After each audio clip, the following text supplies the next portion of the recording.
agus caitheann an tuachtarán sleabhar speisialta, agus dír an tuachtarán orm agus muid teachtamach, go dócing lom an sleabhar amach an seo go dtí Kingston, agus go níorthing uachtarán Oireachtas Gaeilge Canada an sleabhar speisialta seo a caitheamh don deireadh seachtaine mar ionnáir agus mar bheannacht go na himeachtaí atá an seo. So da níoradh sibh páirt scat a theachta níos agus bronnimid an sleabhar air.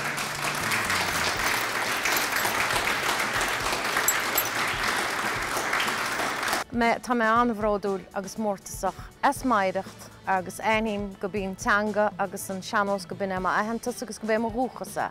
Tá ás arm ghfuil mé an seo ag an Oireachtas Canada inniu, agus sin Comórtais ina rá mé an ná áráníoch nach sean nó sé, agus do bhuaigh mé an dara dúis, agus seo é an banna tá agam a bhfuil si go deas. Well, tá fear bród orm an gradam seo a aisle. Clárúchán Ginearálta Canada a bhfuil speisial gaeilge acab, so tá mé thar a bheith sásta.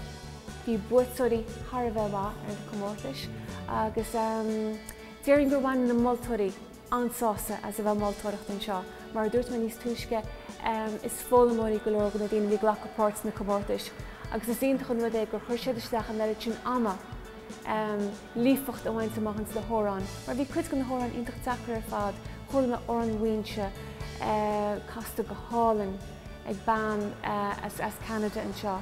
Chula me go leor órán eile ag gasúr an ógar fad. Is m.sh Michael Níl agus bhuaigh mé corann bhic chun charge ag Oireachtas Canada inniu. Comórtais go iarmhóitéirí Comórtais na teanóis i Canada.